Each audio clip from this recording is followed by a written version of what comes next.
say. Stranger things have happened. That guy Jeff.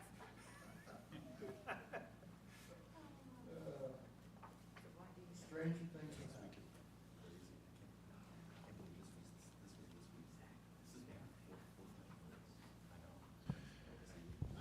Okay, I will start the Southbury Board of Selectmen regular meeting November 17th of 2022 to order at 7 p.m.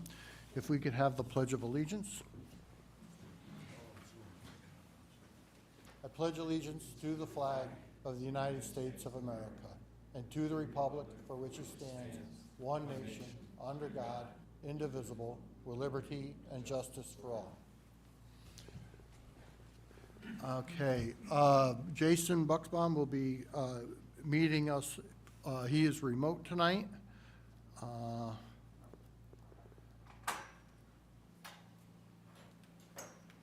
And Holly is also on the Zoom. Is she on there, Betsy?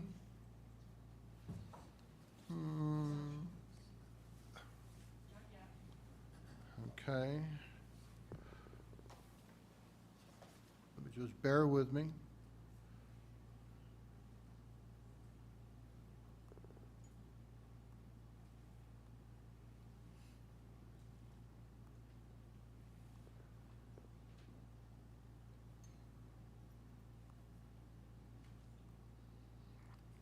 All right. Hopefully Holly's trying to get in on the Zoom. She's trying, okay.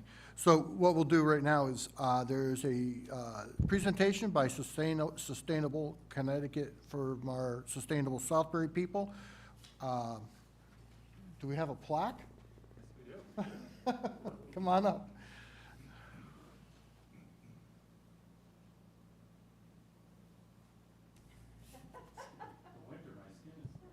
Everything okay there, Chuck? You know how your hands get dry? You know, it was sticking to my hand. There you go. So yeah, here's the plaque. I'll pass it around so There you go. everybody can see it.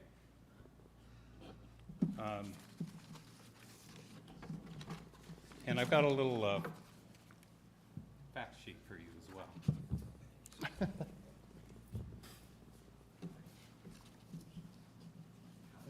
hopefully everybody. So we had an awards ceremony just this past Monday up in West Hartford for Sustainable CT.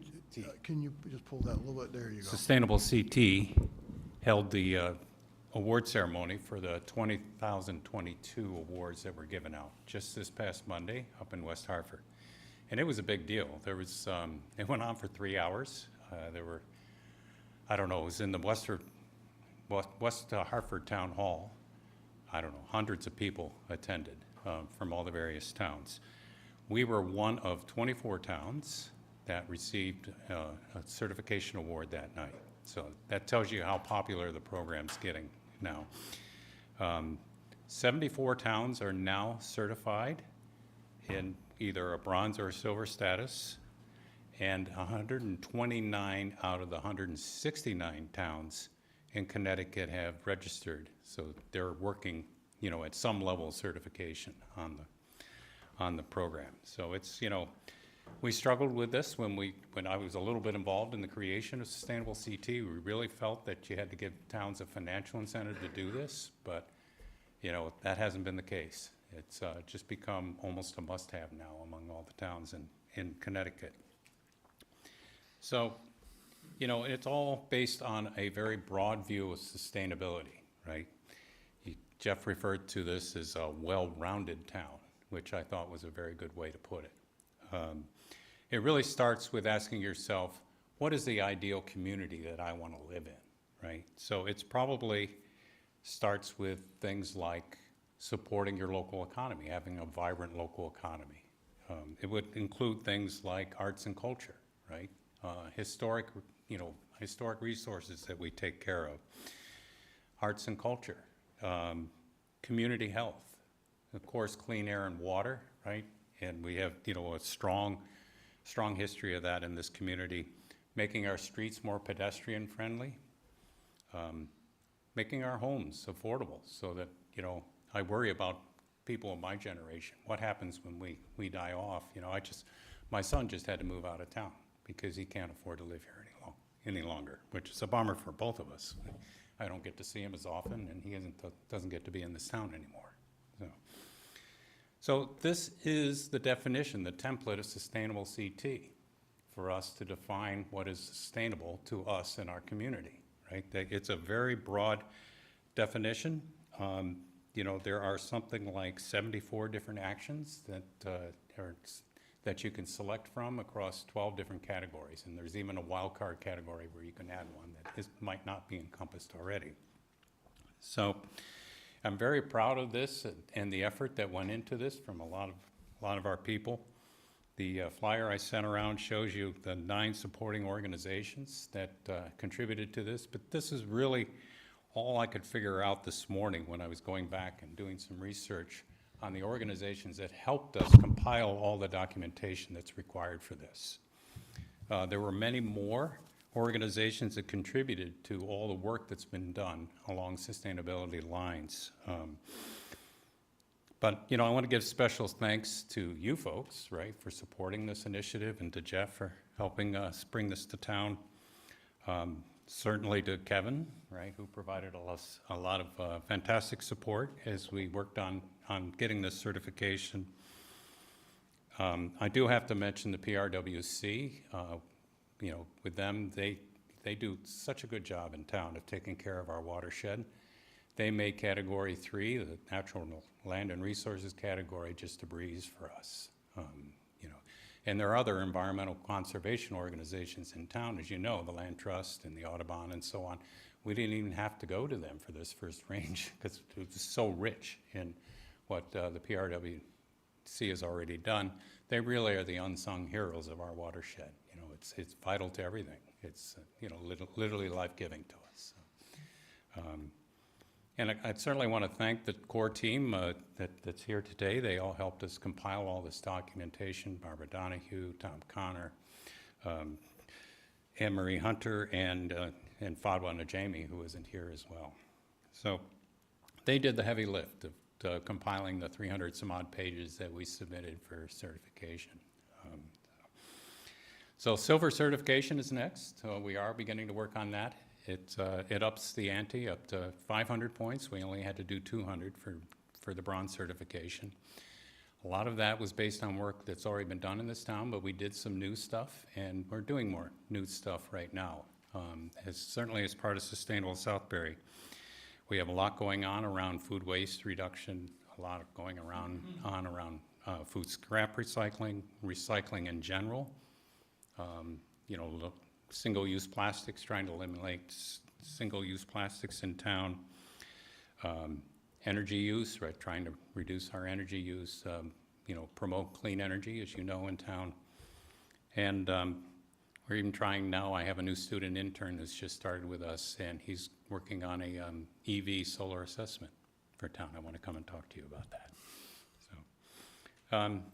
So, you know, thank you for supporting us, and, you know, I'll just keep this short, but thank you again. This has been a great journey, and I look forward to the next steps. I think my understanding is there's a lot of the silver that we probably already have or pretty close to getting. Well, we have, I mean, the solar requirements are very strict in sustainable CT. They, you know, a lot of the verbiage says you need to solar present, and it goes for energy conservation as well. Do all your municipal buildings, or, you know, they want very hard targets, but. Okay. But we're on our way. We have a new solar firm that has been helping us sift through where we might be able to put solar in town. They just reported out to us this week, as a matter of fact. So we're going to come and talk to you about that as well. So they looked at all the town campuses. They looked at many of the properties that we own as well, and made some recommendations. Okay. Thank you for all your work. Yeah, thank you. Very good.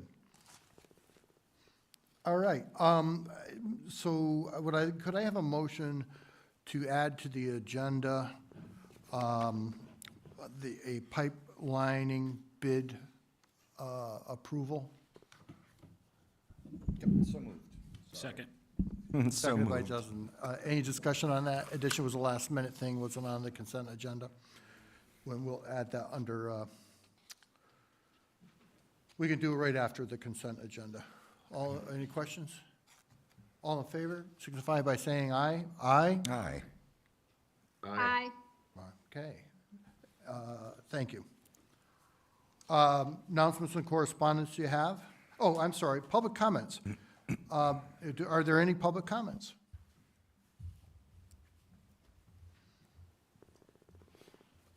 Good evening. My name is Ed Edelson, 609B Cedar Circle, and I recently had the honor of coordinating the 85th anniversary of when Southbury said no to the Nazis, which took place this past weekend. I know some of you were able to attend some of the events, while some of you were not able to attend any, and I wanted to provide an update on how it went and some recommendations for the future. Over 150 people attended the panels on Saturday, and over 120 were there for the commemorative dinner on Saturday night. There were other events on Friday night and on Sunday morning. So the talent in this community is amazing. The weekend was a tremendous success on many levels, but mostly for the quality of the volunteers. Scott Sniffin's sobering remarks prepared for Friday night were so timely as he spoke about the rise of anti-Semitism. Panel moderators like Barbara Meckler, Melinda Elliott, and Rabbi Eric Polikoff did amazing preparatory work and were able to make each panel, whether related to education, history, or religion, worthwhile for those who attended. The musical performance on Saturday night brought people to tears. Our own Elise Burtz, who's the concert master of the Waterbury Symphony Orchestra but lives in Southbury, along with her husband Gary and her student Catherine Mambo, a Southbury resident who's a senior in high school, really brought everybody to an emotional crescendo, if you will, with their rendition of Hallelujah. Jim Tornatore of our own Parks and Recreation Commission set the mood of the night with his medley of songs from the 30s and 40s, and the vocals of Karen Lampiazzi and Meg Capon really did quite a job in reflecting the social justice aspect of the whole weekend. And then we had our poet laureate from Woodbury come down, named Sandy Carlson, and she closed out with a beautiful poem that she wrote specifically for the event. Of course, none of this would have been possible without the generous sponsors from town, which are in the program book, and I meant to bring a couple of those for those of you who couldn't make it, so maybe I'll drop them off at a future time, but the program book came out quite well. Going forward, I hope the town will continue to commemorate this important story every year. I don't expect it to be this involved as what we did this last weekend, but it is clear to me and many others that this is an important story and a unique story that only Southbury can tell, and that there's still, however, so many people here in Southbury and beyond that should know about it, and many more who should continue to learn from it. In addition, I believe the amount of positive press the town received prior to the event, and maybe we'll see some subsequent to the event, shows that this story has the ability to enhance the image of Southbury and its appeal to new residents and businesses. The town should not hide this story under a rock. In particular, I hope the town will continue to support the 1937 webpage, and if you haven't looked at that webpage, it's really quite a source of information. And that was created specifically for the weekend, but I think it has materials that should go on and on. And I would say currently this is the most comprehensive webpage with information about the story. Nothing else like that out there. So you'll hear more from us after our steering committee meeting, which I hope will take place in early December to decide on other directions that we want to see this take and other recommendations. Thank you. Thank you, Ed. It was a good weekend. Good weekend. All right, next up is reports. You have them in front of you. If I can have a motion for the consent agenda? To approve this consent agenda? Thank you. Greg? So moved. Sorry. Justin, thank you. Second. Any discussion on the consent agenda? Hearing none, all in favor of the consent agenda signify by saying aye. Aye. Aye. Aye. And it carries. Next up is the, Betsy, do you have the resolution on the pipelining? This is something we've been working on to get in place for lining pipes, a bid so we can get some of the drainage fixed and done. John, could I have a motion?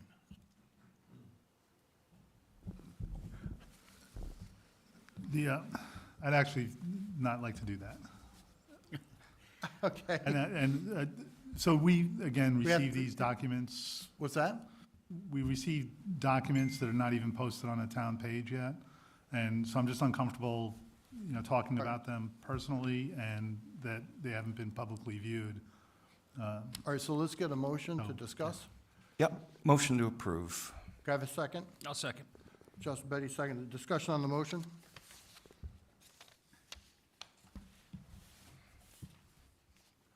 Hearing none, can I have a vote to approve the pipelining bid? All in favor? Aye. Aye. Aye. Opposed? Abstentions? And it carries. Minutes of November 3rd, regular meeting. Could I have a motion? Motion to approve. Thank you, Justin. I'll second it. John will second. Any discussion on the minutes? Hearing none, all in favor signify by saying aye. Aye. Aye. Opposed? Aye. Oop. Okay, and it carries.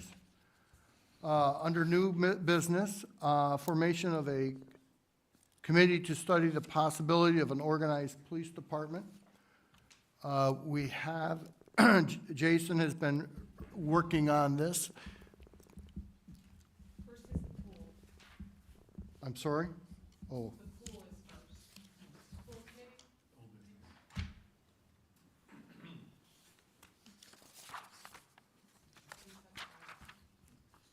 oh.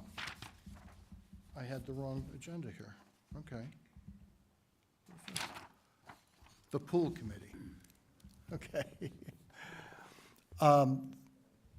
This is what I'm recommending for the pool committee. Justin, you were in with the meetings on this. A Park and Recreation representative, Board of Finance representative, Democratic Board of Selectmen representative, Republican Board of Selectmen representative, and the finance director. Do we have a motion? I'll make a motion to approve. And Holly, did you move that second? Sure, I'll second, yep. Okay, thank you. Any discussion on the makeup of the pool committee? I'd like to point out that it was a very good meeting. We are being encouraged by the chair of the finance committee to get cracking, I guess we could say. He would like for us to have a referendum question available for when we vote on our budgets in May. So that does give us a relatively quick timeline, clearly. So that's one of the reasons why the size of the committee is rather tight. We want to get moving. We're going to have our meeting with the survey company right after Thanksgiving, literally the next week. And I think we've got good people coming on board from all of the committees.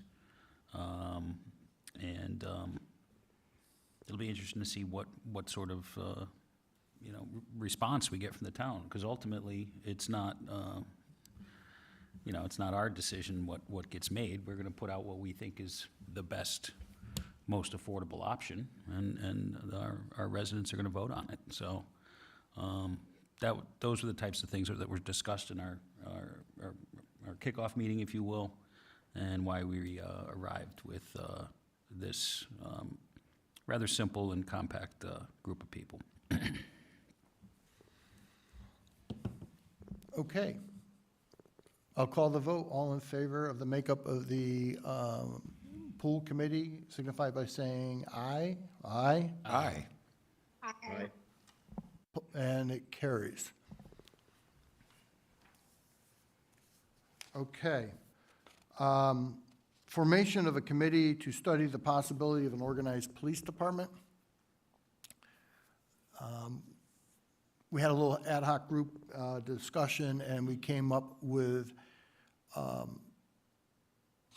Jason. We asked Jason to write this up a little more formally than what we talked. I think we should read it into the record. Resolve that the Southbury Board of Selectmen hereby creates the Police Services Study Committee.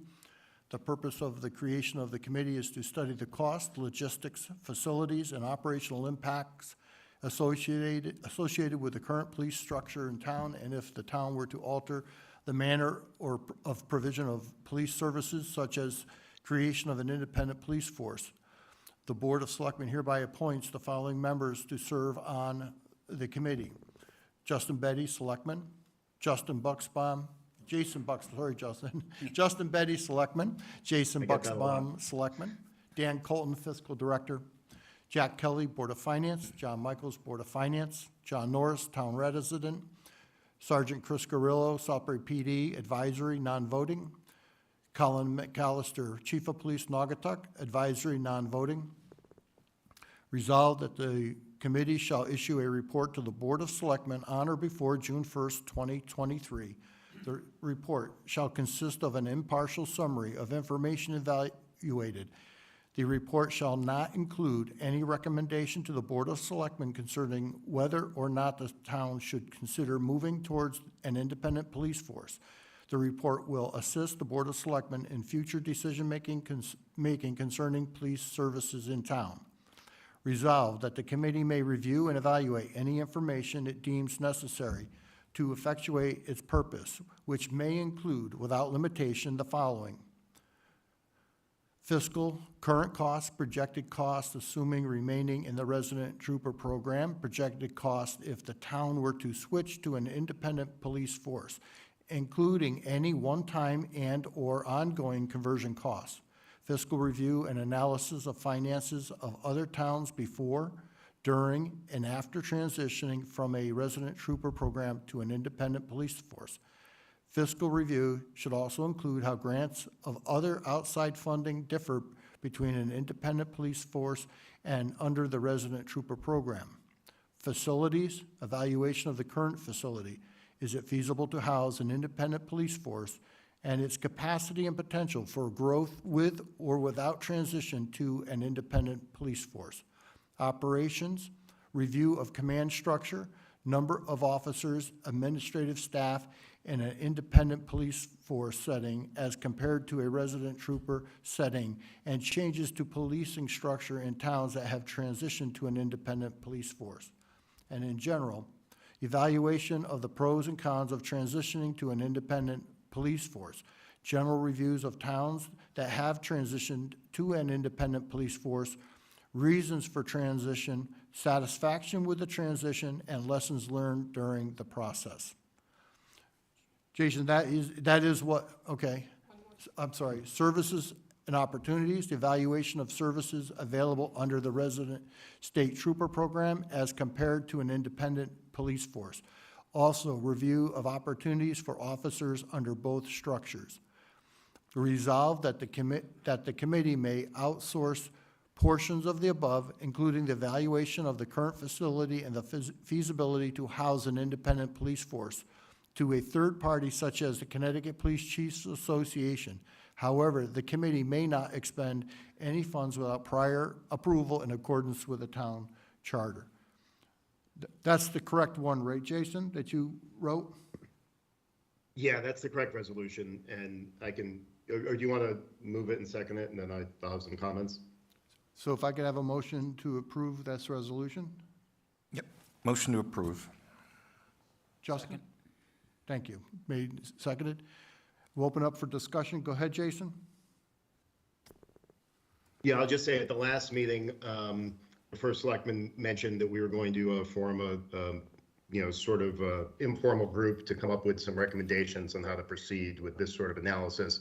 And we had a good meeting last week with Jeff, Justin, myself, Dan Colton, and John Michaels and Sergeant Grillo, and sort of had a thorough discussion about what we thought would need to be evaluated, what the makeup should be like, and timeline, and what the next steps would be. And sorry, there's like an echo, so it's just a little weird talking.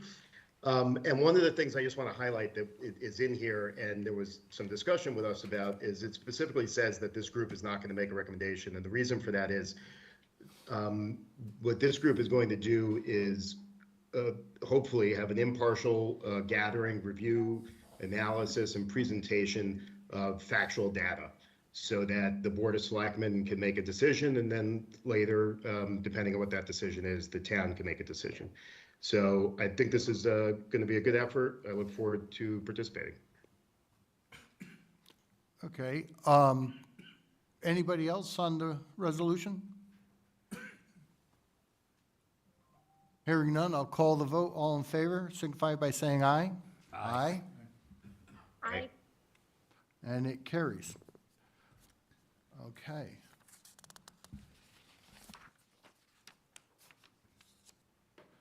I'm looking for a motion to table under new business health district options. I would like to have a motion to table till the next meeting when we gather some more information. Can I have that? Make a motion to postpone Postpone. until the next meeting. Okay. Seconded by Greg. Second. Any discussion on the postponement? Go ahead, Yeah, John. if you don't mind. So it kind of gets, and I appreciate the postponement because it kind of goes back to just a feeling that, you know, as we get documents and are asked to talk about items within 24 hours of this meeting, and documents come forward, they're not publicized to the community. So there's even a couple things that we voted on today, consent agenda, the resolution for the board for the police reviews, and then what we're tabling now or postponing now is just not coming out. You know, I appreciate Jason's work on a previous document. There's a lot of work that went into it, a lot of effort, a lot of goals. Even what we're postponing now, there's a lot of detail here that just All right, isn't. we don't have any, so do you want to Yeah. postpone it? Hasn't been really brought up and hasn't been, you know, like, I see a lot of work that the administration has done. And quite honestly, since June 20th, when Richard Hunter resigned, we don't even have a voice on that board. So anyway, I think there's a lot of work that needs to be done. I think there's a lot that we haven't heard or seen or received updates on. And it's a great opportunity to postpone the conversation now because there's a whole draft conversation here that we only got it, you know, a couple hours ago, 24 hours ago. So I think we need to work at getting this information in totality out much earlier and in detail. Okay. So that's why I support postponing this. Okay. Anybody else? All in favor of postponement signify by saying aye. Aye. Aye. Aye. Opposed? It carries. First Selectmen's report, not too much going on. Progress is being made on hiring the department heads. It's going very well. Couple bridge meetings on the one-way bridge. Will be more information coming out on that. I mean, it's very, very preliminary. Signed some papers today to get us under the programs and start getting that looked at. So, can we have any questions of me tonight? Reports from a liaison, Justin? Economic Development will meet next week, although I do have a couple quick updates from our director. The replacement for Chips, Monty's Downtown Pub, is coming soon, as is the daycare facility underneath the Riverview Theater. So we should be seeing those in the near term. As I've mentioned before, the steering committee is still working on the 350th anniversary of the Southbury settlement, or the Pomperog settlement, that we'll be celebrating next year. Lots of very, I think, fun and interesting stuff getting planned, and that will start in January, and we'll have something on a monthly basis as we move through the year. Should be a lot of fun. And the Arts and Subculture Committee has also put together a year's worth of activities for next year as well. So lots of stuff happening over there. The Investment Portfolio Oversight Committee met last night, and we went through, we actually had our representative from Voya chat with us for a bit about our retirement plans here in Town Hall, and also had updates on the pension plan, reserve fund, and the library gift fund. As you might imagine, with what's been going on in the markets over the past 4 to 6 months, there's some up and down. Some equities are not doing as well, some bonds are doing a little better. But we had, anticipated some of the choppiness, if you will, and had gotten out of things like REITs earlier in the year. So we're doing about as well as can be expected, and we are actually meeting the benchmarks that we typically grade ourselves against. So doing well there. Strategic plan also met last week. They are talking about, continue to talk about what new items they might look at moving forward.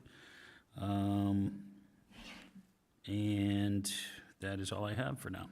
Thank you. Jason, do you have anything out there?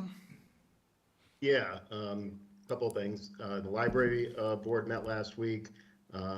They received some updates on programming. The fire marshal is going to be there next month to do a safety program. They have a partnership with the police department that engages in some story time. They're also going to be involved in the 350th anniversary, and they're starting to plan out lectures and programming and whatnot for next year.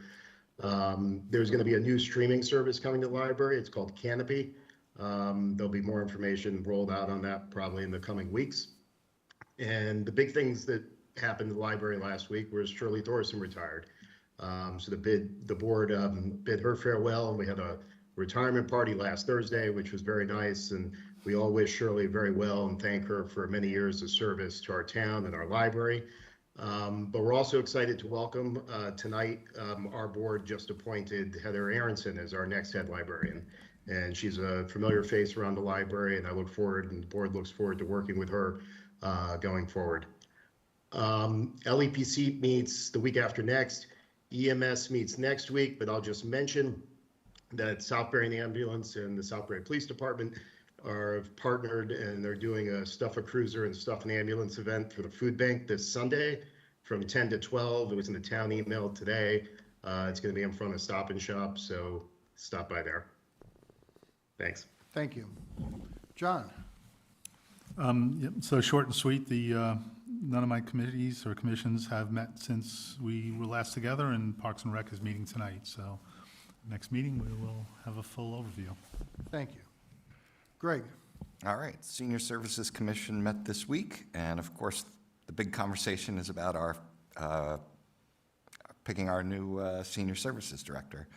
So lots of anxious comments. People want to see one soon, and I assured them that we're working hard to make sure we do right for Southbury with that. They were also working on strategic plan for the commission, which is a first for that commission, and so we're looking forward to seeing that soon.